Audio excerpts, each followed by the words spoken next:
Question number 26, two group of isolated thylakoids, अर्थात दो आपने थैलाकॉइड ले लिए, ठीक है, are placed in acidic bathing solution. Thylakoid लिया है, क्लोरोप्लास्ट नहीं, ध्यान रखिएगा, आपने इसे एसिडिक सोल्यूशन में रख दिया।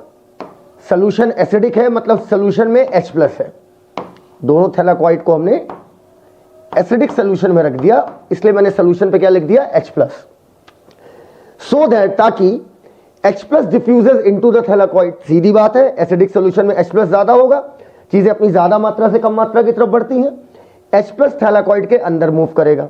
जब H+ थैलाकॉइड के अंदर मूव करेगा तो अंदर H+ की मात्रा क्या हो जाएगी, ज्यादा, ठीक है। आगे देखते हैं, they are then transfer to a basic bathing solution. अब आपने इन थैलाकॉइड को उठाया और उठाने के बाद इन्हें बेसिक सोल्यूशन में रख दिया। अब बेसिक सोल्यूशन के लिए हमने क्या किया, यहां पर H+ लिखा है, इसको काटो, यहां लिख दिया OH-। अब क्योंकि बेसिक सोल्यूशन में रख दिया ना, तो हमने यहां पर क्या लिख दिया, OH-। अब OH- से में रखने से क्या हो गया, OH- रखने से क्या हो गया, अंदर H+ बहुत ज्यादा और बाहर H+ है ही नहीं, अंदर H+ बहुत ज्यादा और बाहर H+ है ही नहीं। इसका मतलब H+ का ग्रेडियंट बन गया, ल्यूमेन में ज्यादा और सोल्यूशन में H+ है ही नहीं, भयानक ग्रेडियंट बन गया, ठीक। अब याद करो, ल्यूमेन के अंदर H+ दो तरीके से बढ़ाते थे हम लोग, एक फोटोलिसिस ऑफ वाटर करके, और एक आपका जब इलेक्ट्रॉन ट्रांसपोर्ट चेन से गुजरता था तो साइटोक्रोम B6F इलेक्ट्रॉन की एनर्जी का इस्तेमाल करके 2 H+ ल्यूमेन के अंदर फेंक देता था। लेकिन अगर आपने किसी भी थैलाकॉइड को एसिडिक सोल्यूशन में डाल दिया तो अब आपको यहां पर लाइट की आवश्यकता है ही नहीं, क्योंकि H+ अपने आप डिफ्यूज करेगा अंदर की तरफ, क्लियर। अर्थात थैलाकॉइड के ल्यूमेन में, मतलब कहने का मतलब विदाउट लाइट, भाई लाइट होती है तभी फोटोलिसिस ऑफ वाटर होती है, तभी इलेक्ट्रॉन ट्रांसपोर्ट सिस्टम पूरा चलता है, तब साइटोक्रोम B6F अंदर H+ फेंकता है। लेकिन बगैर लाइट के अगर ल्यूमेन के अंदर H+ बढ़ाना है तो उसका तरीका है एसिडिक सोल्यूशन में डाल दीजिए। अब कह रहा है कि अब हमने क्या किया, they are then transfer to a basic bathing solution and one group is placed in light. एक को रखा लाइट में, चलो ठीक है भाई, मान लो इसको मैंने लाइट में रखा, और एक को रख दिया इन्होंने डार्क में, while the other group is kept in the dark।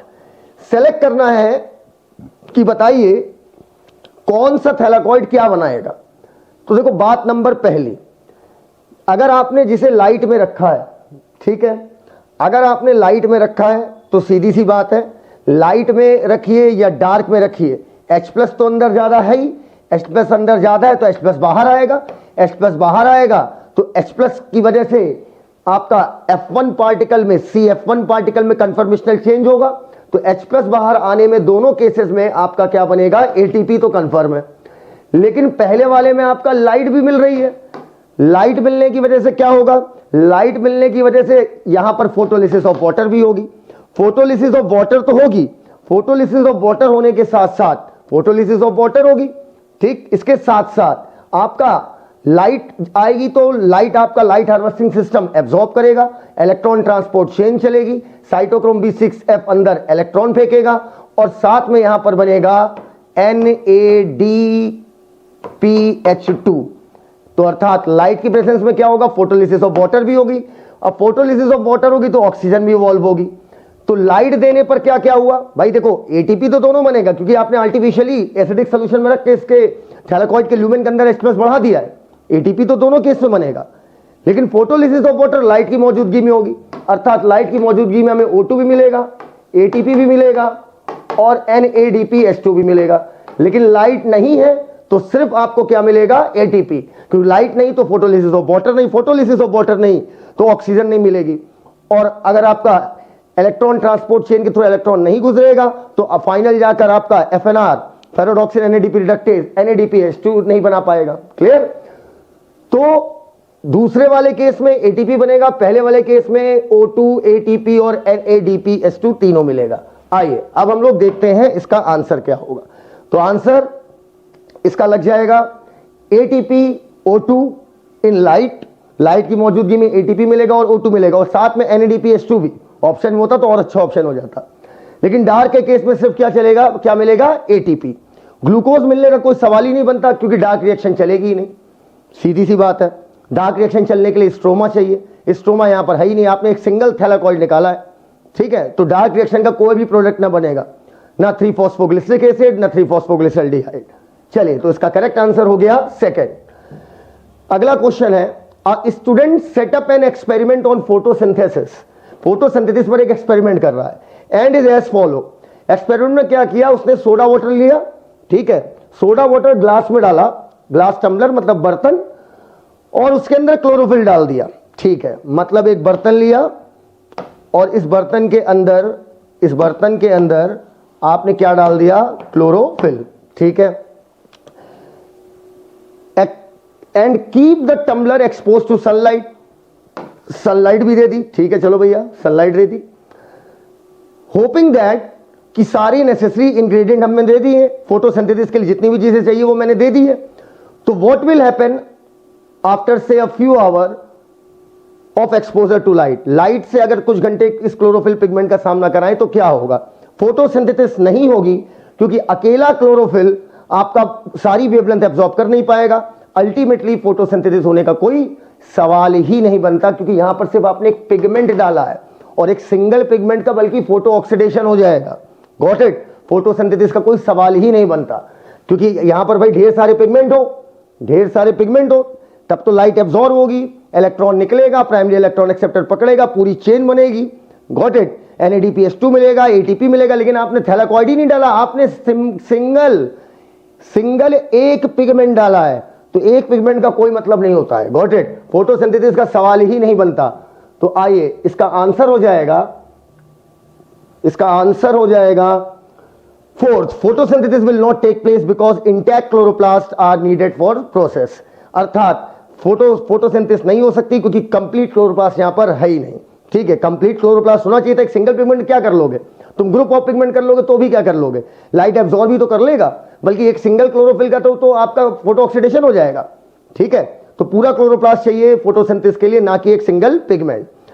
आइए अगला क्वेश्चन है, question number 28, fill in the blank, light saturation occur at 10% लगाते ही हमारे ऑप्शन नंबर फर्स्ट और सेकंड कट गए, अब थर्ड और फोर्थ में एक होगा। There is linear relationship between incident light and CO2 fixation rate at low light intensity, तो correct answer is fourth.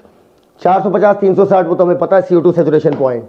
Question number next कह रहा assuming that a thylakoid is somehow punctured, ठीक है भैया, अगर आपने पंक्चर कर दिया थैलाकॉइड को अगर आपने पंक्चर कर दिया, ये थैलाकॉइड है, अगर आपने थैलाकॉइड को पंक्चर कर दिया तो ल्यूमेन में और क्लोरोप्लास्ट के स्ट्रोमा के बीच में ग्रेडियंट अब H+ का रहेगा नहीं, जब H+ का ग्रेडियंट रहेगा नहीं तो सीधी बात है ATP का सिंथेसिस होगा नहीं, ठीक है, तो आंसर हो जाएगा फोर्थ। अब आओ देखते हैं दूसरा ऑप्शन गलत क्यों है।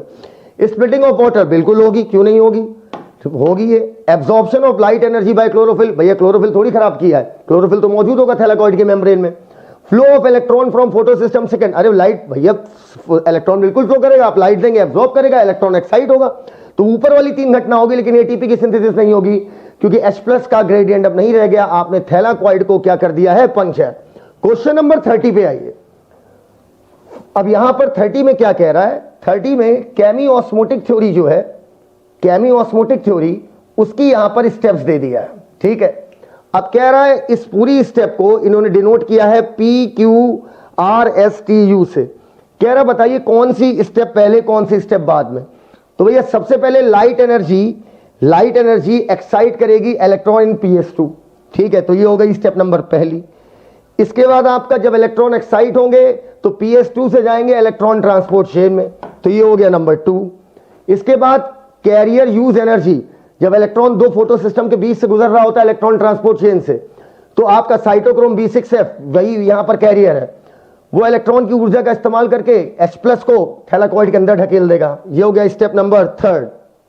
उसके बाद energy of H+ flow is used for ATP synthesis to make ATP, ठीक है, एनर्जी जस्ट अ सेकंड, हाँ, energy of H+ flow is used by ATP synthesis to make ATP।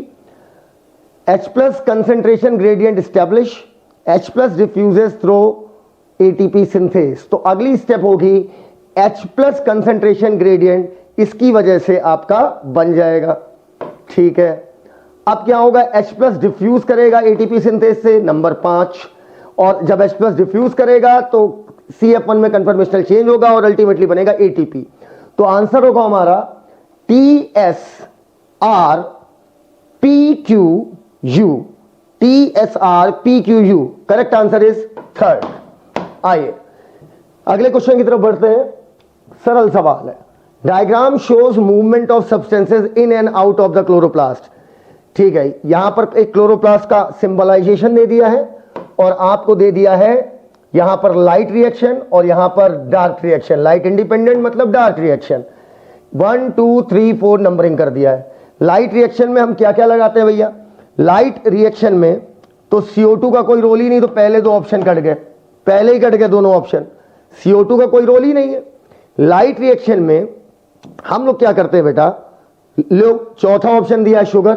Light reaction में sugar थोड़ी देते हैं, वो तो dark reaction में बल्कि बनती है। तो ये तीनों कट गए, मतलब 3rd हो गया आंसर, खत्म, शुरू होने से पहले खत्म। लेकिन आओ देख लेते हैं, लाइट रिएक्शन में हम क्या करते हैं, वाटर देते हैं। जब पानी देते हैं तो पानी की फोटोलिसिस होती है और बदले में क्या निकलती है, ऑक्सीजन।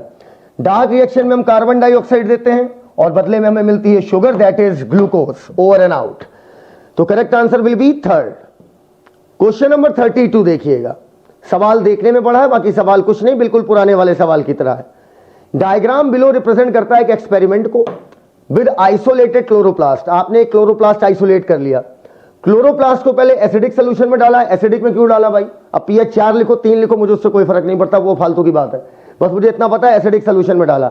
एसिडिक में डाला, इसका मतलब आपका सोल्यूशन से H+ डिफ्यूज करेगा किसके अंदर, थैलाकॉइड की मेम्ब्रेन के अंदर, और अंदर ल्यूमेन में आपका क्या हो, ल्यूमेन के अंदर H+ की मात्रा क्या हो जाएगी, ज्यादा। अब क्लोरोप्लास्ट को ट्रांसफर कर रहा बेसिक सोल्यूशन में, तुम pH 8 लो या 9 लो, मुझे फर्क नहीं, सेम उसी टाइप का क्वेश्चन है।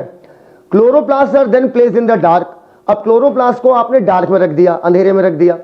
विच of these compound would you expect to produce? इनमें से कौन सा कंपाउंड आपको लग रहा है पैदा होगा? सबसे पहले तो यार क्वेश्चन में देख लो बेटा, ये जिगजैग जिगजैग दिख रहा है, ये एनर्जी का सिंबल है और एनर्जी हमें मिलती है ATP से, तो पहले तो आंसर यहीं से बन गया, ATP लगेगा। लेकिन चलिए क्वेश्चन देख लेते हैं। आपने सबसे पहले यहां पर लिखा है pH, ठीक है, 7, pH 7 का क्लोरोप्लास्ट था, मतलब न्यूट्रल। आपने इसको डाला pH 4 के सोल्यूशन में। pH 4 के सोल्यूशन में अब क्या होगा, H+ अंदर की तरफ डिफ्यूज करेगा, अर्थात थैलाकॉइड के ल्यूमेन में H+ की मात्रा ज्यादा। अब आपने जब इसको बेसिक सोल्यूशन में डाला, वही सेम सवाल है, रिपीट कर रहा है। तो बेसिक डालने में थैलाकॉइड के अंदर तो H+ खूब सारा, लेकिन अब बेसिक सोल्यूशन में क्या होगा, H+ है नहीं। ठीक है, तो सीधी बात, H+ बाहर डिफ्यूज करेगा, और H+ बाहर डिफ्यूज करेगा तो किस चीज का प्रोडक्शन होगा बेटा, किस चीज का, ATP का प्रोडक्शन होगा। लेकिन डार्क रिएक्शन नहीं चल पाएगी। पूछिए क्यों? क्योंकि यहां पर आप लाइट नहीं दे रहे हो, आप ATP दो तरीके से बना सकते हो, अर्थात ल्यूमेन के अंदर H+ दो तरीके से बढ़ा सकते हो, या तो लाइट देकर लाइट देकर PS1 प्राइमरी इलेक्ट्रॉन एक्सेप्टर फेरोडॉक्सिन, और आप NADP रिडक्टेज बना देता NADPH2। लाइट आप दे ही नहीं रहे हो तो NADPH2 बनेगा ही नहीं, और जब NADPH2 बनेगा नहीं, ATP बन रहा अलग बात है, पर NADPH2 तो नहीं बन रहा। जब NADPH2 बनेगा ही, डार्क रिएक्शन चलेगा ही नहीं। डार्क रिएक्शन नहीं तो ग्लूकोज नहीं और ग्लिसरॉल्डिहाइड 3 फॉस्फेट नहीं। ठीक है, और जब NADPH2 बन ही नहीं रहा है, NAD का कोई सवाल ही नहीं बनता, काम खत्म। आइए भाई, अगर NADPH2 आपका ही नहीं बन रहा है तो भाई डार्क रिएक्शन चल ही नहीं रही है। डार्क रिएक्शन में NADPH2 इस्तेमाल होता है रिडक्शन के स्टेप पे, और NAD बनता है। तो correct answer will be first. आइए, in the below systematic diagram which is plastocyanin. इसमें प्लास्टोसाइनिन क्या है? साइटोक्रोम B6F के बाद आता है बेटा प्लास्टोसाइनिन, इसका मतलब D पर हम क्या मानेंगे, प्लास्टोसाइनिन। तो correct answer will be 4th, D। Question number 34, in Calvin cycle कौन सी स्टेप में दो मॉलिक्यूल ATP के लगते हैं? ठीक है, केल्विन साइकिल में दो ATP के मॉलिक्यूल और दो NADPH2 के मॉलिक्यूल लगते हैं रिडक्शन की स्टेप पर, क्योंकि वहां पर एसिड से एल्डिहाइड बनाते हैं। एसिड से एल्डिहाइड बनाने के लिए आपको रिडक्शन कराना पड़ेगा, तो रिडक्शन हो जाएगा इसका करेक्ट आंसर। क्वेश्चन नंबर 35, विच character make C4 plant special? C4 plant में स्पेशल क्या है भैया? C4 प्लांट ट्रॉपिकल रीजन में पाए जाएंगे, हाई टेम्परेचर झेलने वाले प्लांट हैं। Special type of leave anatomy, बिल्कुल सही बात है, क्रैंस एनाटॉमी पाई जाती है। बंडल शीथ सेल में आपका डार्क रिएक्शन चलती है। They can tolerate high temperature, बिल्कुल सही बात है, क्योंकि वहां पर भाई वो टॉलरेट कर सकते हैं हाई टेम्परेचर। क्यों? क्योंकि बंडल शीथ में जो आपका क्लोरोप्लास्ट होता है, बंडल शीथ में जो आपका क्लोरोप्लास्ट होता है वो होता है ए ग्रेनल मतलब स्टोमा लेमली ही होगा सिर्फ क्लोरोप्लास्ट में, थैलाकॉइड नहीं होगा। स्टोमा लेमली में चलती है साइक्लिक फॉस्फोराइलेशन, साइक्लिक में फोटोलिसिस ऑफ वाटर नहीं होगी तो ऑक्सीजन का एवोल्यूशन नहीं होगा, और ऑक्सीजन का एवोल्यूशन नहीं होगा तो रुबिस्को का ज्यादा काम करेगा कार्बोक्सिलेज। ये सब पढ़ा चुका हूं डिटेल में। शो रिस्पॉन्स टू हाई, हाँ बिल्कुल हाईलाइट इंटेंसिटी पे काम करेगा। तीनों ऑप्शन सही, मतलब आंसर हो जाएगा all of these. Question number 36, PS2 is physically located, कह रहा है PS2 is physically located on, photo system second की बात कर रहा है, सही सुनना बेटा, फोटो सिस्टम सेकंड आपका कहां पर लोकेटेड है? कह रहा inner side of the membrane of the thylakoid, thylakoid के मेम्ब्रेन की अंदर की तरफ। भैया अंदर की तरफ लाइट हार्वेस्टिंग कॉम्प्लेक्स होता है, ठीक है, कई किताबें इसका आंसर फर्स्ट देती हैं, गलत है वो। लाइट हार्वेस्टिंग कॉम्प्लेक्स और प्राइमरी इलेक्ट्रॉन एक्सेप्टर, ये दोनों मिलकर कहलाते हैं फोटो सिस्टम। अगर ये थैलाकॉइड की मेम्ब्रेन है तो लाइट हार्वेस्टिंग कॉम्प्लेक्स और प्राइमरी इलेक्ट्रॉन एक्सेप्टर यहां पर होता है। Primary electron acceptor outer side होगा, light harvesting complex inner side होगा। पूरा फोटो सिस्टम बोलेंगे तो in the middle of the membrane of thylakoid. For every CO2 molecule, वही घिसा पिटा क्वेश्चन, बस ध्यान रखना ग्लूकोज नहीं लिखा है, CO2 लिखा है। यहां पर एक ऑप्शन बनाना चाहिए था 18 ATP और 12 NADPH2, गलत हो जाता आपका। प्रत्येक CO2 मॉलिक्यूल के लिए कितने ATP लगेंगे भाई? 2 रिडक्शन पर, 1 रीजनरेशन पर 3 ATP और 2 NADPH2 रिडक्शन पर, तो 3 ATP and 2 NADPH2 first. Question number 38, in C4 plant bundle sheath cell में 4 प्रॉपर्टी है। ढेर सारे क्लोरोप्लास्ट पाए जाएंगे, थिक मेम्ब्रेन होगी ताकि वहां पर गैसेस एक्सचेंज ना हो पाए, इंटरसेलुलर स्पेस नहीं होगा, गैस को घुसने की कोई जगह नहीं देंगे, अर्थात answer fourth, all of these easy question. Question number 39, in C4 plant photo respiration does not occur, C4 plant में फोटो रिस्पायरेशन नहीं होता। सही से क्वेश्चन को देखिए, C4 प्लांट में फोटो रिस्पायरेशन नहीं होता है, ठीक है, क्यों नहीं होता? प्रेजेंस ऑफ रुबिस्को एंजाइम, वो तो भैया C3 में भी है, गलत बात। Presence of high light intensity, गलत, बंडल शीथ में लाइट की इंटेंसिटी कम हो जाएगी क्योंकि उसमें डार्क रिएक्शन बंडल शीथ में चल रही अंदर की तरफ, गलत। Increase concentration of CO2 at rubisco enzyme side, बिल्कुल सही बात है भाई। C4 साइकिल का काम ही क्या था? C4 साइकिल का बस इतना सा काम था कि कार्बन डाइऑक्साइड को पकड़े और कार्बन डाइऑक्साइड को मीसोफिल में पकड़े और ले जाकर बंडल शीथ में जहां पर आपका डार्क रिएक्शन चल रही वहां पर छोड़ दे। मतलब C4 साइकिल एक जरिया है कि C3 साइकिल को हम कार्बन डाइऑक्साइड दे सके। तो बेटा थर्ड हो गया हमारा correct answer, presence of bundle sheath cell. ये बात फोटोस्पायरेशन नहीं होता, हाँ presence of bundle sheath cell नहीं, ये कोई बहुत एक्यूरेट आंसर नहीं है क्योंकि बंडल शीथ सेल का सिर्फ होना ही ये बात नहीं है। बंडल शीथ सेल अंदर होती है, प्लस वहां पर रुबिस्को का कार्बोक्सिलेज ज्यादा काम करता है, ये ज्यादा एक्यूरेट आंसर होगा। तो फोर्थ ऑप्शन आपका गलत है, थर्ड की तुलना में फोर्थ गलत है, वरना अगर थर्ड नहीं होता तो हम फोर्थ भी मार सकते थे, ठीक है।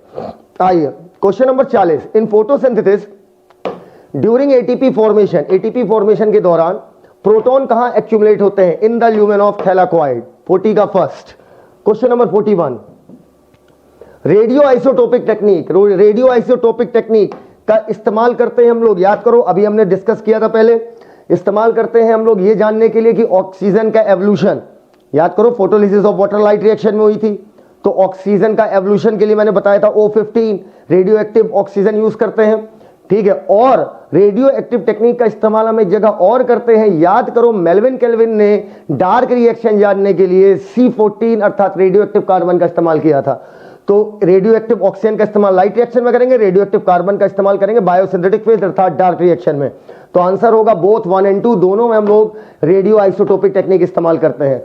For the synthesis of 1 molecule of sucrose, ठीक है भैया, सुक्रोज आपका डाइसैकेराइड है जो बनता है ग्लूकोज प्लस फ्रक्टोज से, क्लियर।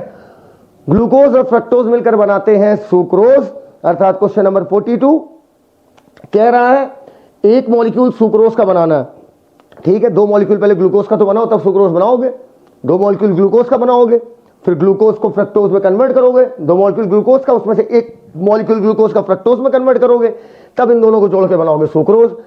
कह रहा रिडक्शन की स्टेप पे कितना एटीपी खर्चा होगा, तो भैया 1 ग्लूकोज मॉलिक्यूल बनाने के लिए 12, तो 2 ग्लूकोज मॉलिक्यूल बनाने के लिए 24। Got it. आइए question number 43, plant Hatch and Slack pathway. Hatch and Slack pathway मतलब C4 साइकिल किन में चलती है बेटा, ड्राई ट्रॉपिकल रीजन के प्लांट में, ताकि फोटो रिस्पायरेशन ना हो।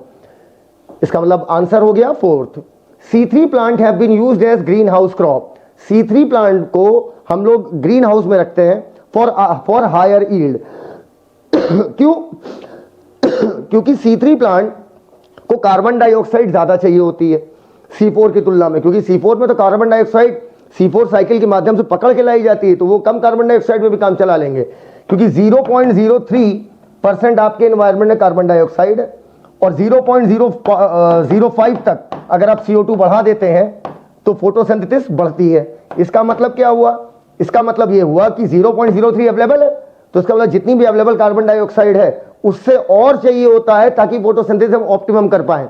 क्योंकि ये देखा गया एक्सपेरिमेंटली 0.03 से जब 0.05 की तरफ बढ़ते हैं, कार्बन डाइऑक्साइड बढ़ाते हैं, तो फोटोसिंथेसिस बढ़ती जाती है, लेकिन 0.05 के बाद यही CO2 जहर हो जाती है।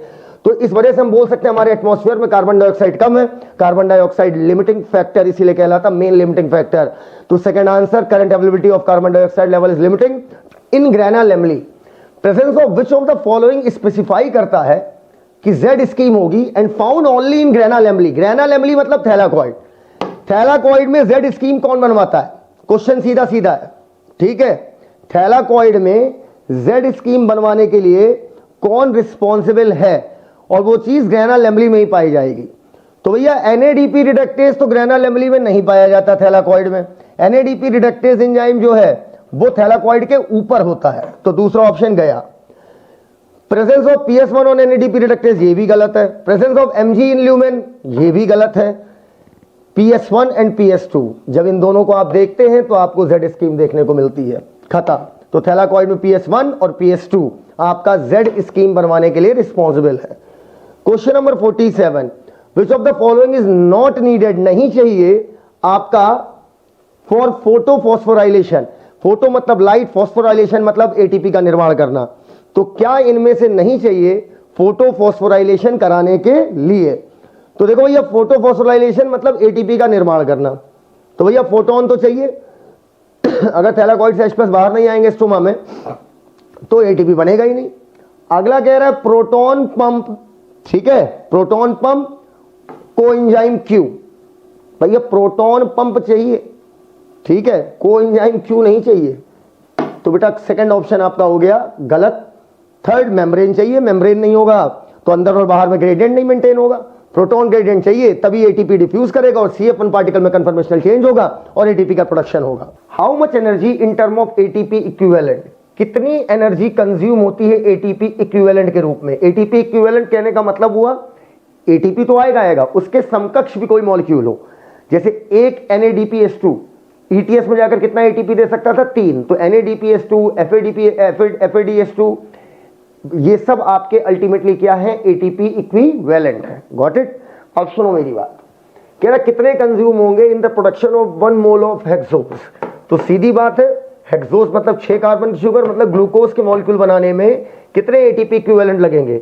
ग्लूकोज बनाने के लिए आपका 12 ATP रिडक्शन में, 6 ATP रीजनरेशन में, टोटल 18 ATP डायरेक्ट घुस रहे हैं, प्लस रिडक्शन की स्टेप पर 12 NADPH2 लगेंगे। ATP इक्विवेलेंट मतलब ATP के समकक्ष। अब मतलब NADPH2 हम लोग कन्वर्ट करेंगे ATP में।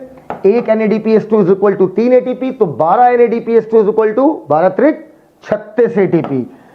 तो हमारा आंसर हो जाएगा 18 + 36 that is 54 ATP equivalent. ATP equivalent बोला है, ATP के समकक्ष ही।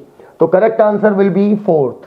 Glycolate accumulation in the chloroplast at, chloroplast में ग्लाइकोलेट का एक्यूमुलेशन हो रहा है। ग्लाइकोलेट कब बनता है? जब हम फोटो रिस्पायरेशन कराते हैं। फोटो रिस्पायरेशन में रुबिस्को का ऑक्सीजनेस ज्यादा काम करता है, RUBP किसके साथ कंबाइन करेगा? ऑक्सीजन के साथ, और बनेगा फॉस्फोग्लाइकोलेट, जो कि आपका 2 कार्बन का कंपाउंड है। इसी वजह से हम लोग फोटो रिस्पायरेशन को C2 साइकिल भी बोलते हैं, क्योंकि ग्लाइकोलेट 2 कार्बन का कंपाउंड है। ये कब बनेगा? जब रुबिस्को का ऑक्सीजनेस ज्यादा काम करेगा, और ऑक्सीजनेस ज्यादा काम करेगा लो CO2 पर, लो टेम्परेचर पर कार्बोक्सिलेज ज्यादा काम करेगा। भाई लाइट है, लाइट तो चाहिए चाहिए। अब ऑप्शन में ही देख लो, लो CO2 हाई CO2 दिया, इसका मतलब इन्हीं दोनों में एक आंसर होगा, या तो लो होगा या तो हाई होगा। अगर कभी ऐसे सवाल आए तो समझ जाइए, 2 अपोजिट ऑप्शन में से ही एक आंसर होता है। क्लियर? तो हमारा करेक्ट आंसर हो जाएगा सेकंड, क्योंकि फोटो रिस्पायरेशन आपका लो CO2 और हाई O2 पर होगा, और 2 ही गैस, अगर CO2 लो है मतलब O2 हाई है। ये नीचे एक ग्राफ दिया हुआ है, और ग्राफ दिखा रहा है, ठीक है, क्वेश्चन आपने पढ़ लिया होगा। ग्राफ दिखा रहा है, ये आपका NCERT का 3rd नंबर का ग्राफ है। यहां पर आपका ये क्लोरोफिल A का एब्जॉर्प्शन स्पेक्ट्रम दिखा रहा है, और उसके ऊपर एक्शन स्पेक्ट्रम है। तो इस ग्राफ से हमें 2 चीजें पता चल रही हैं। ग्राफ से एक बात ये पता चल रही है कि भाई एब्जॉर्प्शन से ज्यादा एक्शन इसलिए हो रहा है क्योंकि क्लोरोफिल A के अलावा और भी मॉलिक्यूल, और ये ग्राफ जो है किसके एब्जॉर्प्शन का? सिर्फ क्लोरोफिल A का।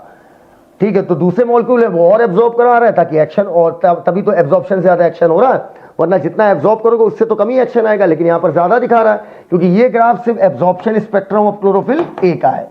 दूसरा, ये लगभग ओवरलैपिंग ये दिखा रही है कि chlorophyll A he main pigment होगा। दैट्स व्हाई एक्शन का ग्राफ क्लोरोफिल A के बिल्कुल ऊपर, जहां पर क्लोरोफिल का A का एब्जॉर्प्शन ज्यादा, वहां पर एक्शन ज्यादा दिख रहा है। दोनों तरफ देख लीजिए, ये बताता है कि क्लोरोफिल A आपका, इसका मतलब मेन पिगमेंट है जो फोटोसिंथेसिस का एक्शन करवा रहा है। तो हो जाएगा this overlapping shows that only chlorophyll A absorb the entire light energy, गलत हो गया। दूसरा, by this overlapping it can be concluded that chlorophyll A is the chief pigment, बिल्कुल सही, सेकंड हो जाएगा इसका आंसर। अब अगला आ जाता है, find out the correct match from the following table. ठीक है, आइए नीचे दी गई टेबल से हमें करेक्ट मैच करना है। फोटोकेमिकल फेज मतलब लाइट रिएक्शन, ठीक है, PS2 इस्तेमाल होता है और वहीं पर ऑक्सीजन रिलीज होगी, सही है। फोटोलिसिस ऑफ वाटर होगी तो ऑक्सीजन निकलेगा। पेपर क्रोमेटोग्राफी करके पता चला क्लोरोफिल के बारे में, लेकिन येलो ऑरेंज नहीं, येलो ग्रीन होता है, तो आपका सेकंड वाला गलत हो गया। कैरोटेनॉइड चीफ पिगमेंट नहीं होता, चीफ पिगमेंट होता है क्लोरोफिल A। तो खत्म, सिर्फ पहला वाला मैचिंग, पहले वाले तीनों कॉलम मैच कर रहे हैं, तो correct answer will be first only. Got it? कह रहा है इन केल्विन साइकिल CO2, ठीक है, इस फ्यूज कर रहा है प्राइमरी एक्सेप्टर मॉलिक्यूल के साथ। केल्विन साइकिल में CO2 फ्यूज कर रहा है primary acceptor molecule. Primary acceptor molecule RUBP है, और 3 कार्बन का फॉस्फोग्लिसरिक एसिड के 2 मॉलिक्यूल बने थे डार्क रिएक्शन में। कह रहा है if in this reaction CO2 provide 1 carbon, CO2 1 carbon provide कर रही है, how many carbon are present? अरे सीधे पूछते भाई, इतना लंबा क्यों घुमाया है? सीधे पूछ रहा है, जो आपका केल्विन साइकिल है उसमें आपका प्राइमरी एक्सेप्टर मॉलिक्यूल के पास कितने कार्बन? अरे राइबोलोस बिसफॉस्फेट के पास 5 कार्बन, 5 कार्बन आंसर। लास्ट वाली लाइन में ही क्वेश्चन का आंसर था। Question number 54, in photosynthesis NADPH2 are oxidised in. Photosynthesis में NADPH2 कब ऑक्सीडाइज होता है? फोटोसिंथेसिस में याद रखो, डार्क रिएक्शन में RUBP CO2 के साथ जुड़कर बनाया था फॉस्फोग्लिसरिक एसिड। फॉस्फोग्लिसरिक एसिड से बना था, एसिड से एल्डिहाइड बनाओगे तो फॉस्फोग्लिसरल्डिहाइड, और एल्डिहाइड का ही हुआ था आपका रिडक्शन, एसिड से एल्डिहाइड बनाओगे तो रिडक्शन कराओगे, और यहीं पर आपको NADPH2 की हाइड्रोजन फॉस्फोग्लिसरिक एसिड को देनी होती है, और यहां पर निकल जाएगा NAD। इसका मतलब हुआ आपका NADPH2 ऑक्सीडाइज हो रहा है, अपनी हाइड्रोजन कहां देगा? केल्विन साइकिल में। किस स्टेप में देगा? रिडक्शन के स्टेप पे। Enzyme which can catalyse both carboxylation and oxygenation. कौन सा एंजाइम है जो कार्बोक्सिलेशन और ऑक्सीजनेशन दोनों करा सकता है? RUBP का, रुबिस्को। कह रहा है रुबिस्को इज नॉट फाउंड, कहां नहीं पाया जाता? Mesophyll cell of C4 plant, क्योंकि C4 प्लांट में मीजोफिल सेल में रुबिस्को होता ही नहीं है, ठीक है। C3 प्लांट में मीजोफिल में रुबिस्को है, C4 प्लांट में लाइट रिएक्शन तो मीजोफिल में चलेगी, लेकिन डार्क रिएक्शन किस में चलती है? बंडल शीट में। अर्थात C4 प्लांट में बंडल शीट में रुबिस्को होगा, वहीं पर C3 प्लांट में मीजोफिल में। तो answer first, mesophyll cell of C4 plant. और याद रखना C4 प्लांट की मीजोफिल में लाइट रिएक्शन चलती है, ठीक है, लेकिन डार्क रिएक्शन बंडल शीट, और C3 प्लांट में लाइट और डार्क दोनों चलेगी किसमें? मीजोफिल में। Product of light reaction of photosynthesis which is not common between cyclic and non cyclic. ठीक है, पहले इतना क्वेश्चन पढ़ लिया, देखिए याद करिए नॉन साइक्लिक में हमें क्या क्या मिला था।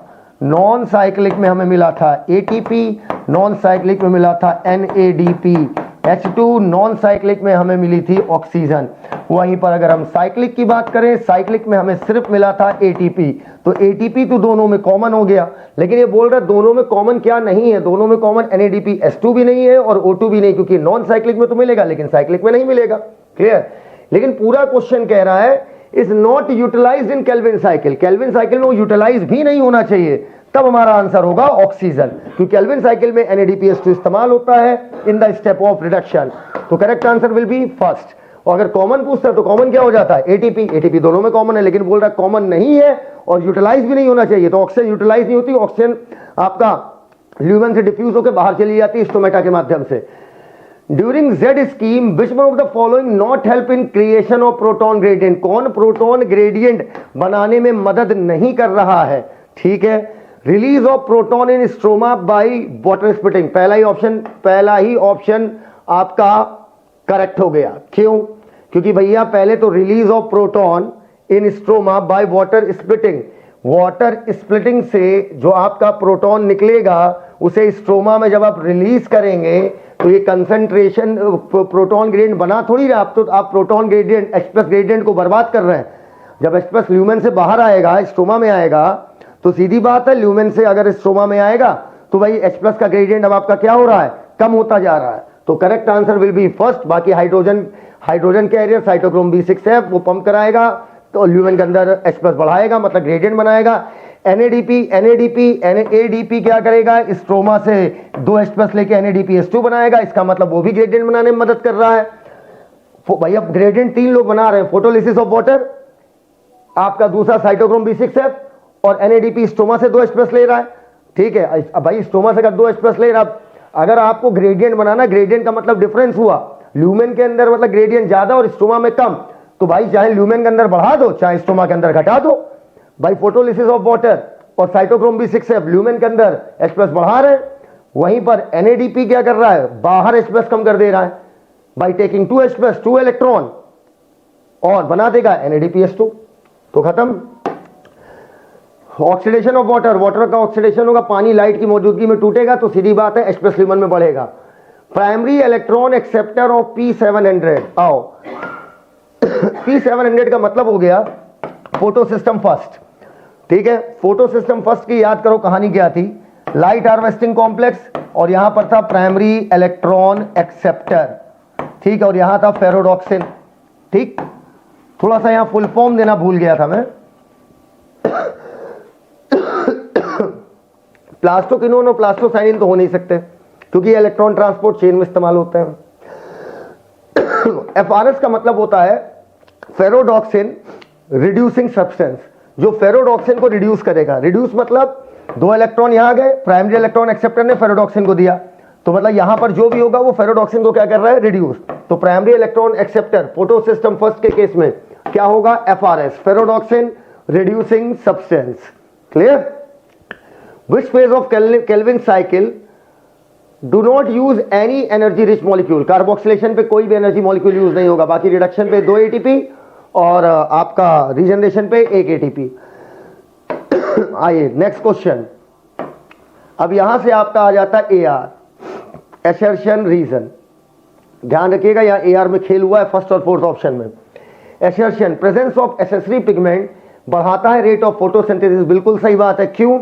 इससे क्या होता है, वाइडर वेवलेंथ ऑफ, हम ज्यादा वेवलेंथ ऑफ लाइट को एब्जॉर्ब कर सकते हैं, और उसके साथ साथ फोटो ऑक्सीडेशन को, रिएक्शन सेंटर का फोटो ऑक्सीडेशन ना हो, इससे भी बचाता है आपका antenna.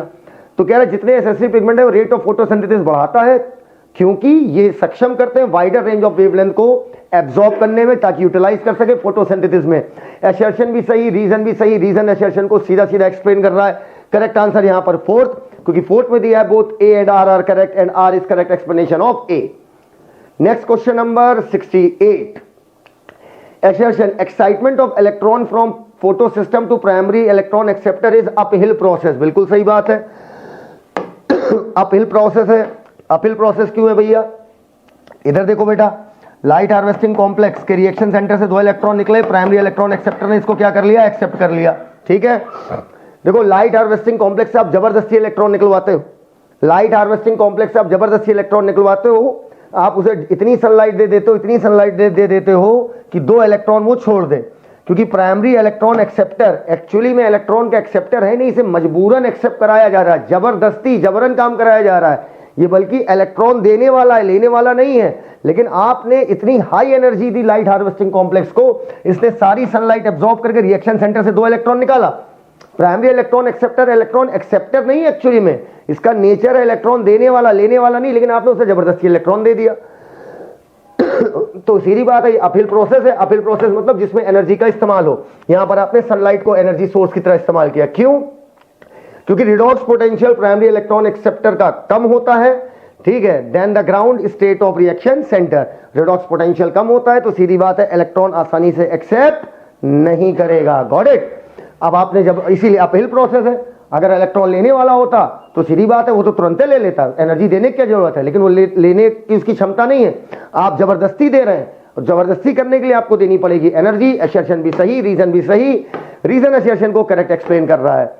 The whole scheme of transfer of electron starting from PS2 से प्राइमरी इलेक्ट्रॉन एक्सेप्टर, फिर इलेक्ट्रॉन ट्रांसपोर्ट चेन, फिर आपका फोटो सिस्टम फर्स्ट, फिर आपका फेरोडॉक्सिन, फिर आपका NADP रिडक्टेज, यहां तक कह रहा है NADP तक जो इलेक्ट्रॉन के जाने की स्कीम है PS2 से NADP तक, ये Z स्कीम कहलाती है। Z स्कीम इसलिए कहलाती है क्योंकि ये सारे के सारे जितने भी आपके फोटो सिस्टम है, फर्स्ट है, सेकंड है, बीच में इलेक्ट्रॉन ट्रांसपोर्ट चेन है, जब इन्हें हम रिडॉक्स पोटेंशियल के अकॉर्डिंग, एनसीईआरटी की लाइन रिडॉक्स पोटेंशियल के अकॉर्डिंग जब हम सजाते हैं, तब आती है आपकी Z स्कीम। सीधा सीधा एक्सप्लेन कर रहा है Z स्कीम क्यों आ रही, because when all the carrier of this scheme are placed in sequence of redox potential, वो देखने में कैसे लगते हैं, Z शेप दिखते हैं। तो correct answer will be fourth, explain कर रहा है।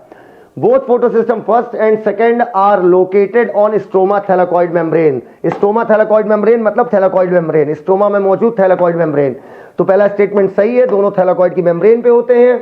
कह रहा है photolysis of water and reduction of NADP take place in stroma side. गलत, फोटोलिसिस ऑफ वाटर आपका होता है ल्यूमेन में, ठीक है। हाँ, NADP से NADPH2 का बनना वो स्ट्रोमा पे होता है, ठीक है, जब उसका NADP का रिडक्शन कराएंगे। लेकिन फोटोलिसिस ऑफ वाटर आपकी ल्यूमेन में होती है। तो assertion is correct, reason assertion correct, reason गलत, मतलब correct answer second. Question number 71, in stroma lamellae cyclic photophosphorylation is the only means of ATP production. बिल्कुल सही बात है, क्योंकि स्ट्रोमा लैमली में ना PS2 होता है ना NADP एंजाइम होता है, NADP रिडक्टेज एंजाइम होता है। तो जब ये दोनों होते नहीं है, सीधी बात, अगर PS2 नहीं और NADP रिडक्टेज नहीं तो NADPH2 बनने का कोई सवाल ही नहीं। तो both assertion and reason are correct and reason is correct explanation of assertion. Question number 72, कह रहा है energy is not required to pump proton from stroma to lumen. Stroma से ल्यूमेन में डालने के लिए तब तो भैया एनर्जी चाहिए, इलेक्ट्रॉन की एनर्जी का इस्तेमाल करके साइटोक्रोम B6F प्रोटॉन को पंप करता है। तो ये बात बेटा हो गई गलत। Movement of proton from stroma to lumen, stroma से ल्यूमेन के लिए एनर्जी चाहिए भैया, एक्टिव ट्रांसपोर्ट है, फैसिलिटेटेड डिफ्यूजन दिया है, गलत हो गया, बिल्कुल गलत। अब यहीं पर अगर ल्यूमेन को इधर कर देते, स्ट्रोमा को इधर कर देते, तब बात सही हो जाती कि ल्यूमेन से स्ट्रोमा में। स्टेटमेंट दोनों गलत है, ठीक है, लेकिन ऑप्शन मैच नहीं कर रहा है तो इसे हम कॉमन कर देंगे, ठीक है। तो अब बेटा अगर ये बोलता ल्यूमेन से स्ट्रोमा में जाने के लिए, हाँ, ल्यूमेन से स्ट्रोमा में जाने के लिए एनर्जी नहीं चाहिए, क्योंकि अंदर H+ ज्यादा है, बाहर H+ कम है। ल्यूमेन में H+ ज्यादा है, स्ट्रोमा में कम, मतलब इलेक्ट्रॉन H+ अपने आप भागेगा and this is facilitated diffusion. उस केस में क्या होता, यहां पर भी स्ट्रोमा की जगह ल्यूमेन, ल्यूमेन की जगह स्ट्रोमा करते, उस केस में फिर आंसर लग जाता है, एक्सप्लेनेशन कर रहा है। स्ट्रोमा की जगह ल्यूमेन करके देखो, असर्शन रीजन दोनों में, ल्यूमेन की जगह स्ट्रोमा, अपने आप एक्सप्लेन कर देगा। तो ये क्वेश्चन हमारा कॉमन हो गया। In all photosynthetic plant first fixation product, गलत। ऑल जहां लग जाए बायोलॉजी में डर जाओ भैया, क्योंकि बायोलॉजी में ऑल शब्द जल्दी इस्तेमाल नहीं होता है भैया। सभी में कहा C4 प्लांट में पहला कार्बन डाइऑक्साइड फिक्सेशन प्रोडक्ट क्या होता है, पहला कार्बन डाइऑक्साइड फिक्सेशन प्रोडक्ट होता है oxaloacetic acid. C4 plant में carbon dioxide plus phosphoenol pyruvic acid gives out oxaloacetic acid, याद आया। फिर ऑक्सैलो एसिटिक एसिड से क्या बना था, मैलिक एसिड। मैलिक एसिड गया था बंडल शीट में, वहां पर ये कन्वर्ट हुआ था पायरुविक एसिड में। Malic acid 4 carbon, bundle sheath 3 carbon, sorry pyruvic acid 3 carbon, 1 CO2 यहां रिलीज हुई थी, याद आया। तो भैया सभी फोटोसिंथेटिक प्लांट में नहीं, ये बोलो इन C3 प्लांट, तब बात सही हो जाएगी। Phosphoglyceric acid is the most stable product and is synthesised from both RuBP and phosphoenol pyruvic acid, गलत। RuBP से तो बनेगा आपका फॉस्फोग्लिसरिक एसिड, लेकिन फॉस्फोइनोल पायरुविक एसिड, ये तो बेटा आप बात कर रहे हो C4 साइकिल की। C4 साइकिल में पेप जब बनाता है आपका कार्बन डाइऑक्साइड लेकर ऑक्सैलोएस्टिक एसिड, करेक्ट। एसर्शन भी गलत, रीजन भी गलत, आंसर मैच नहीं हो रहा बेटा इसमें, ये भी कॉमन जाएगा हम लोग का। Carboxylation is the most crucial step in Calvin cycle, बिल्कुल सही बात है, क्योंकि वही कार्बन डाइऑक्साइड वाली CO2 हम छोड़ेंगे ग्लूकोज मॉलिक्यूल के लिए। फर्स्ट स्टेटमेंट सही। रीजन, कार्बोक्सिलेशन में ATP और रिड्यूसिंग पावर, गलत, रीजन गलत, एसर्शन करेक्ट, रीजन गलत, correct answer second. To make one molecule of glucose 6 turn of Calvin cycle is required, क्यों? क्योंकि प्रत्येक टर्न में जो CO2 फिक्स होती है वो एक बार में एक छोड़ी जाती है। तो इन्हीं याद करो, जब रीजनरेशन की स्टेप चलाते हैं, in each turn of Calvin cycle there is fixation of 1 CO2 only while 6 CO2 are required for each glucose. इसी वजह से 6 केल्विन साइकिल चाहिए होती है। एसर्शन भी सही, ये सब सीधे सीधे एक्सप्लेन कर रहा है। रीजन भी सही और रीजन एसर्शन को एक्सप्लेन कर रहा है। क्वेश्चन नंबर 76 बेटा मैं कॉमन कर दे रहा हूं, क्योंकि PPDK एंजाइम आप नहीं पढ़ते हो, got it. PPDK enzyme dikinase enzyme होता है, वो मत जानिए। हाँ, लेकिन ये जान लीजिए एसर्शन सही है कि लो टेम्परेचर पर C4 प्लांट सही से काम नहीं कर पाते। लो टेम्परेचर नहीं, उन्हें टेम्परेचर हाई चाहिए होता है, वो तो एडाप्टेड है हाई टेम्परेचर के लिए। तो ये एक पॉइंट बना लेना कि C4 प्लांट लो टेम्परेचर पर कायदे से काम नहीं करेंगे। क्वेश्चन का PPDK एंजाइम थोड़ा बाहर से था, इस वजह से इस क्वेश्चन पे आप सभी को मार्क्स मिलेंगे। Assertion, in C4 plant there is no photorespiration, बिल्कुल सही बात है। क्यों? क्योंकि C4 प्लांट में लाइट रिएक्शन चलती है मेसोफिल में, लेकिन डार्क रिएक्शन अंदर चलती है बंडल शीथ में। तो वही कह दिया। दूसरे तरीके से फोटोलिसिस ऑफ वाटर अर्थात लाइट रिएक्शन जो है आपकी C4 प्लांट में आपकी मेसोफिल में चलती है, और वहीं पर रुबिस्को डार्क रिएक्शन चलाता है बंडल शीथ में। एसर्शन भी सही, रीजन भी सही, रीजन एसर्शन को एक्सप्लेन कर रहा है। Ultimately correct answer will be fourth. C4 plant show great productivity of biomass, बिल्कुल सही बात है। क्यों? क्योंकि उसमें फोटो रेस्पिरेशन नहीं होता है, और भाई सीधी बात है, ढेर सारी लाइट होती है, खूब फोटोसिंथेसिस करते हैं जम के। एसर्शन भी सही, रीजन भी सही, रीजन एसर्शन को एक्सप्लेन कर रहा है। Question number 79, C4 plant can perform better photosynthesis even in low CO2 level. क्यों? क्योंकि C4 प्लांट में कम, इनका सैचुरेशन भी तो CO2 का कम है। क्यों? क्योंकि C4 प्लांट में CO2 पकड़ के ले जाई जाती है, ये नहीं टहर घूम के जा रही मेसोफिल से, पकड़ के ले जाई जाती बंडल शीट पे और RUBP के मुंह पे मारी जाती है। लो CO2 और कराओ कार्बोक्सिलेशन, चलाओ डार्क रिएक्शन। क्योंकि इन C4 प्लांट एक एफिशिएंट पंपिंग प्रोसीजर होता है। पंपिंग प्रोसीजर क्या है? C4 साइकिल, ताकि कार्बन डाइऑक्साइड बंडल शीट तक डायरेक्ट पहुंचे। एसर्शन भी सही, रीजन भी सही, रीजन एसर्शन को एक्सप्लेन कर रहा है। Question number 80, in mesophyll cell of C4 plant there is no sugar formation, बिल्कुल सही बात है। क्यों? क्योंकि C4 प्लांट में मेसोफिल में लाइट रिएक्शन तो चलेगी, लेकिन रुबिस्को होता ही नहीं है। सीधी बात है, जब रुबिस्को होता ही नहीं है तो C3 साइकिल ऑपरेट ही नहीं होगा, बिकॉज मेसोफिल सेल में कोई रुबिस्को नहीं होता है। एसर्शन सही, रीजन एसर्शन को एक्सप्लेन कर रहा है।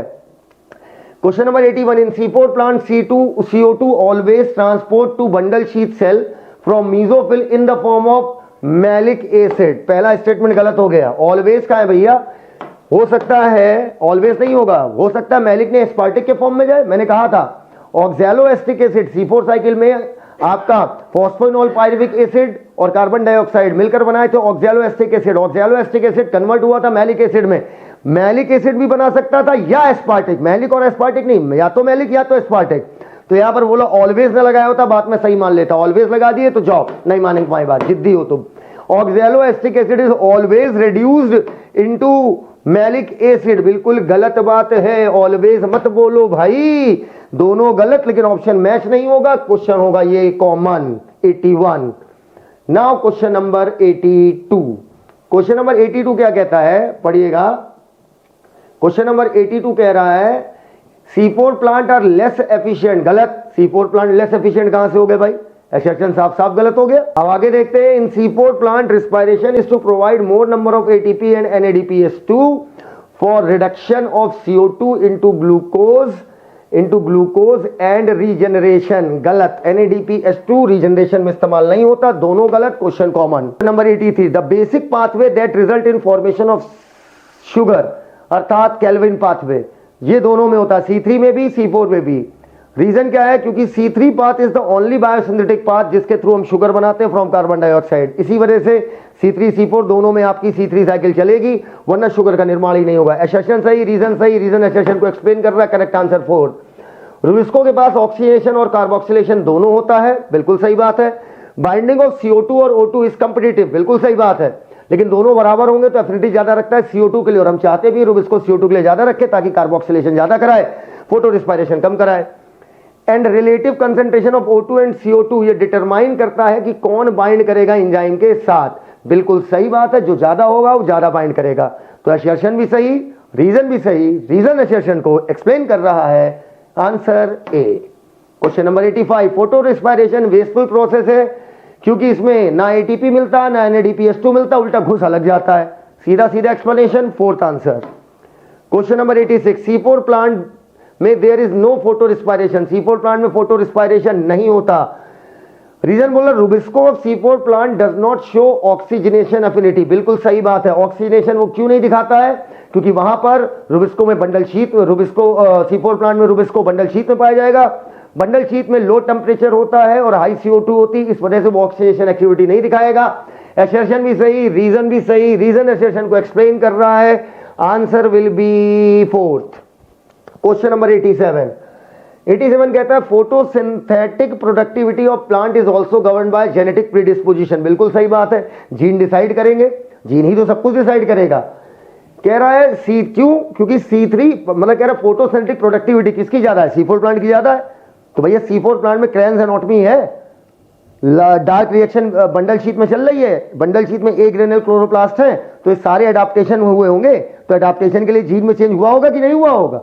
इसका मतलब किस जीन्स डिसाइड करेंगे किसकी प्रोडक्टिविटी ज्यादा है, क्योंकि C3 और C4 nature of plant is ultimately controlled by genetic constitution of plant. सही बात है, क्रेन्स एनाटॉमी C4 के पास है, इसका मतलब उसके जीन होंगे उसके पास। ठीक है, अगर C4 प्लांट में रुबिस्को जो है आपका बंडल शीट में बन रहा है, मीसोफिल में नहीं बन रहा, तो उसके लिए जीन होंगे उसके पास। ठीक है, अगर एक ग्रेनुल क्लोरोप्लास्ट है तो एक ग्रेनुल क्लोरोप्लास्ट के लिए C4 के पास जीन होंगे जो C3 के पास नहीं है, तो जीन ही तो डिसाइड कर रहा है। Answer fourth. Question number 88, in terrestrial condition CO2 usually act as main determining factor of photosynthesis. बिल्कुल सही बात है, मैंने अभी भी बताया था। CO2 जो होती है वो 0.03 हमारे एनवायरनमेंट में है और 0.05 आपकी प्लांट को चाहिए होती है। ऑप्टिमम CO2 कंसंट्रेशन होता है 0.05। 0.05 पर मैक्सिमम फोटोसिंथेसिस होती है, इसी वजह से CO2 आपका रेट डिटरमाइनिंग फैक्टर होता है। Interstitial condition CO2 main determining factor है क्योंकि CO2 अपने ऑप्टिमम वैल्यू से कम है। ऑप्टिमम कितना है? 0.05 पर फोटोसिंथेसिस मैक्सिमम है, लेकिन एनवायरनमेंट में कितना है? 0.03। असर्शन भी सही, रीजन भी सही, रीजन असर्शन को एक्सप्लेन कर रहा है। Answer fourth. Assertion except sciophyte. Sciophyte मतलब छायोफाइट, छाए में रहने वाले, जैसे ब्रायोफाइट। कहते हैं स्कायोफाइट को छोड़ दिया जाए तो प्लांट जो घने जंगल में पाए जा रहे हैं, मतलब स्कायोफाइट, और वो प्लांट जो घने जंगल में पाए जा रहे हैं, घने जंगल में बड़े बड़े प्लांट्स होते हैं तो नीचे लाइट पहुंचेगी नहीं, सीधी सी बात है। वो भी एक तरीके से स्कायोफाइट्स हो गए। तो स्कायोफाइट जो छाए में रहना पसंद करते हैं, या प्लांट जो डेंस फॉरेस्ट के नीचे पाए जा रहे हैं, light is rarely a limiting factor. Light rarely limiting factor होता है क्योंकि जितनी सनलाइट चाहिए उसका मात्र 10% जो होता है, 10% ही लाइट सेचुरेशन पॉइंट है। तो करेक्ट है, एक्सप्लेनेशन कर रहा है। Answer fourth. Question number 90, in C3 plant increase in CO2 concentration. Increase करेगा प्रोडक्टिविटी क्योंकि C3 प्लांट में सेचुरेशन पॉइंट उसका ज्यादा होता है। तो C3 प्लांट में जब सेचुरेशन ज्यादा होता है तो भाई सेचुरेशन ज्यादा, उसका 450 पे सेचुरेट हो रहा है। ठीक है, तो सीधी बात है, आपको CO2 क्या करनी पड़ेगी? ज्यादा देंगे तो प्रोडक्टिविटी बढ़ जाएगी, और एनवायरमेंट में हमारे कम है। Answer fourth. ये तो सीधा सीधा एक्सप्लेन कर रहा है यार। Question number 91, question number 91, water stress primarily show indirect effect on photosynthesis. बिल्कुल सही बात है, क्योंकि पानी की पानी की अगर कमी होगी तो सीधी बात है, पानी की कमी में क्या होगा? गार्ड सेल आपकी पिचक जाएंगी, स्टोमेटा बंद होंगे, कार्बन डाइऑक्साइड आपका क्या होगा? कार्बन डाइऑक्साइड अवेलेबल नहीं होगी, तो इनडायरेक्टली कार्बन डाइऑक्साइड अवेलेबल नहीं होगी तो फोटोसिंथेसिस इफेक्ट हो जाएगी। Water stress lead to closure of stomata. बिल्कुल सही, सीधा एक्सप्लेन कर रहा है, गैसेस एक्सचेंज नहीं होगा जब स्टोमेटा बंद हो जाएगा। क्वेश्चन नंबर 91 एक्सप्लेन कर रहा है फोर्थ।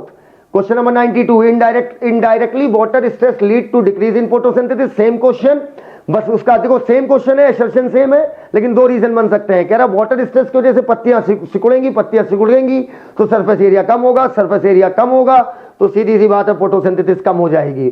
तो इसका आंसर हो गया, देखिए इसका आंसर हो गया फोर्थ, एक्सप्लेन कर रहा है। क्वेश्चन कह रहा है the NADP reductase enzyme is located on the lumen side of thylakoid membrane. तो भैया पहला स्टेटमेंट तो गलत हो गया, क्योंकि ल्यूमेन साइड आपका एनएडीपी रिडक्टेज नहीं पाया जाता है, ये पाया जाएगा stroma side. ATP synthase enzyme में दो पार्ट होते हैं, सीएफओ और सीएफ1, बिल्कुल सही बात है। सीएफ1 में conformational change, CFO transmembrane protein है। Statement first is incorrect and statement second is correct, correct answer third.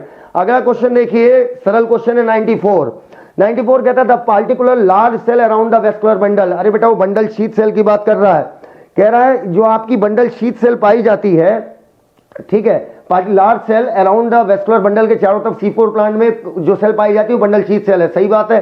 Statement second, C4 plant में फोटो रिस्पायरेशन नहीं होता, दोनों स्टेटमेंट करेक्ट है, correct answer fourth. Question number 95, C3 plant respond to high CO2 concentration, क्यों? क्योंकि उन्हें उनका CO2 saturation point 450 है, तो ज्यादा CO2 चाहिए। By showing increase rate of photosynthesis leading to higher productivity, सही बात है, हायर कंसेंट्रेशन पर ये क्वेश्चन अभी भी लगा के आए, हम इसको एक्सप्लेन नहीं करेंगे। Statement second, C4 plant respond to low temperature and show high rate of photosynthesis, गलत, C4 plant respond to high temperature. तो क्वेश्चन नंबर 95 में स्टेटमेंट पहला सही है, स्टेटमेंट दूसरा गलत है, answer second. Question number 96, in anaerobic respiration in anaerobic organism glycolysis is the only process in respiration.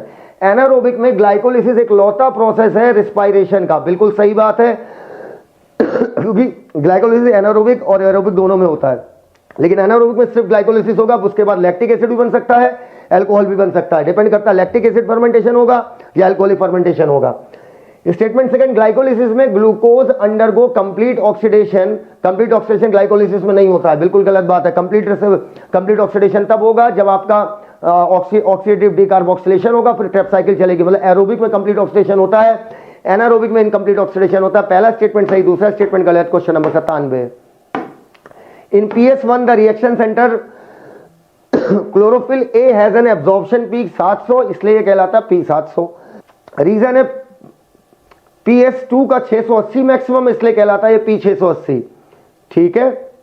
Assertion भी सही है, रीजन भी सही है। अब सुनना, इसे P700 क्यों बोला? क्योंकि ये 700 नैनोमीटर को एब्जॉर्ब कर रहा, इसलिए हमने बोल दिया PS2 को P680, क्योंकि ये 680 एब्जॉर्ब कर रहा है, एक्सप्लेन कर रहा है। प्यारा सवाल था भाई, ये 700 एब्जॉर्ब कर रहा था मैक्सिमम, इसलिए P700 बोला, इसलिए अब ये 680 कर रहा था, हमने इसे P680 बोला। अब P680 एब्जॉर्ब कर रहा हम P670 थोड़ी लिख देंगे, क्योंकि ऊपर 700 पे 700 लिखा, तो इधर 680 पे 680 पे। आंसर फोर्थ एक्सप्लेन कर रहा है। C4 प्लांट है वह मैकेनिज्म जिसकी वजह से, वो मैकेनिज्म क्या भाई, C4 साइकिल चलती है, एंजाइम साइड मतलब रुबिस्को की तरफ बंडल शीट में CO2 बढ़ा देते हैं with the help of C4 cycle. सीधा एक्सप्लेन कर रहा है, क्वेश्चन ऐसा सॉल्व कर चुके हैं। 98 का फोर्थ हो गया। Now come on question number 99। Question number 99 देखिएगा, क्वेश्चन नंबर 99, आइए क्वेश्चन नंबर 99 देखिएगा। क्वेश्चन नंबर 99 में जो पहला स्टेटमेंट दिया हुआ है, क्वेश्चन नंबर 99 में फर्स्ट स्टेटमेंट बड़ा प्यारा है, एनसीईआरटी के अकॉर्डिंग जाएंगे। कह रहा है अगर आप इंसिडेंट लाइट बढ़ाते रह जाएंगे बियॉन्ड अ पॉइंट, ठीक है, तो क्लोरोफिल ब्रेक होने लगेगा, लेकिन फोटोसिंथेसिस तुरंत डिक्रीज नहीं होगी। पहले याद करो एसिम्पटोट का ग्राफ बना था, याद आया? अब उससे ज्यादा बढ़ाओगे तब गिरेगी, इसलिए पहला स्टेटमेंट एनसीईआरटी की मर्यादा को रखते हुए हम सही मानेंगे। Primary CO2 accepted in C4 plant is 3 carbon phosphoenol pyruvic acid, सही बात है, and is present in bundle sheath नहीं, mesophyll. To make 1 molecule of glucose 6 turn Calvin cycle के, सही है। रीजनरेशन में 2 ATP, गलत है, मतलब A सही C सही। आंसर ढूंढ लीजिए, answer second. Which one of the following is most crucial step, that is carboxylation। इस तरीके से हमने एक अच्छा प्यारा पेपर बूस्टर का डिस्कस किया। तो अगला पेपर रिस्पायरेशन का डिस्कस होगा। This is Sahil Siddiqui, thank you, धन्यवाद, साइनिंग ऑफ।